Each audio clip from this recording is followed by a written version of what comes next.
ஆனால் ஒன்றை மட்டும் கூறிக்கொள்ள ஆசைப்படுகிறேன். சிங்கம் ஒருபோதும் சிங்கிள் டீ வேண்டி கொள்கையை விட்டு கொல்லைப்புறத்துக்கு வந்து கதவை தட்டார். ஜிஎஸ்டி சாலையில் வலம் வரும் வரிப்புலியை டோல்கேட்டில் மறித்து கண்ணாடி கூண்டு வழியாக கையை நீட்டி வரி கேட்க முடியுமா? அதை போலத்தான் இடிதாங்கியும் எந்த நிலை வந்தாலும் இடிதாங்கி இறங்கி வர மாட்டான்.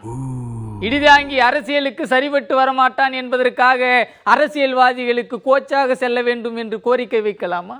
அது என்ன நியாயம்? இது என்ன விளையாட்டு களமா? கோல் எப்படி அடிக்க வேண்டும் என்று கோலிக்கு சொல்லிக் கொடுப்பதற்கு கோச் ஒன்றும் அவசியமில்லை.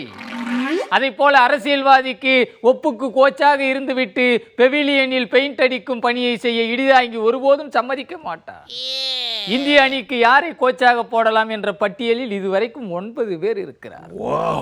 அண்ணன் ரவி சாஸ்திரியாரே இந்த பட்டியலில் இடம்பெற்று நேர்காணலுக்கு செல்லுகிறார் என்றால் பார்த்துக் கொள்ளுங்கள். அப்படி என்றால் அரசியல்வாதிகளுக்கு கோச் கொடுக்க இடிதாங்கி போக வேண்டும் என்றால் இடிதாங்கியும் இன்டர்வியூ வைத்துத்தான் எடுப்பார்களா? எப்படி கமிஷன் வாங்க வேண்டும், கமிஷன் வாங்கும்போது கேமராவுக்கு எப்படி டிமிக்கி கொடுக்க வேண்டும், குதிரை பேரத்தில் ஈடுபடுவதற்கு முன்னால் கழுதையைப் போல கதற வேண்டும் என்றெல்லாம் நேர்காணலில் புட்டு வைக்க வேண்டி வரும். அது மட்டுமல்ல, யானை வரும் பின்னே மணி ஓசை வரும் முன்னே என்று சொல்லுவது போல, தூக்கம் வரும் பின்னே கொட்டாவி வரும் முன்னே என்பதைப் போல சபை நடுவே நீட்டோலை வாசித்து கொண்டிருக்கும் போது ஓடோடி வரும் உறக்கத்தை விரட்டி அடிக்க ஓநாயாக எப்படி மாற வேண்டும் என்பதையெல்லாம் இடிதாங்கி லீக் பண்ண வேண்டி வரும்.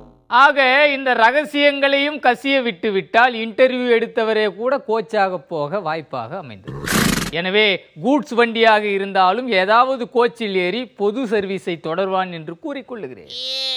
சிங்கம் காட்டுக்கு நாட்டாமை என்றால் இடிதாங்கி நாட்டுக்கே நாட்டாமையாக இருக்கின்றான். சிங்கத்துக்கும் இடிக்கும் சில பல ஒற்றுமைகளும் உண்டு, சில வேற்றுமைகளும் உண்டு.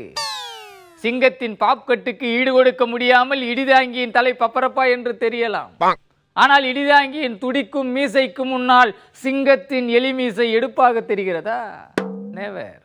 சிங்கத்தின் உருமலுக்கு இணையாக இடிதாங்கி இருமல் இருப்பதாக குரல் நிபுணர்கள் சொல்லுகிறார்கள். ஆனால் உரும தெரிந்த சிங்கத்துக்கு இடியை போல ஊளையிட தெரியுமா? காடு காடாக இல்லை என்று யானைகள் வெளிநடப்பு செய்கின்றன. ஆனால் சிங்கம் அப்படி செய்கிறதா?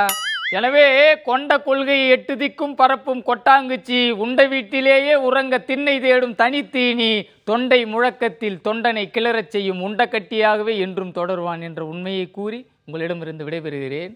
நன்றி, வணக்கம்.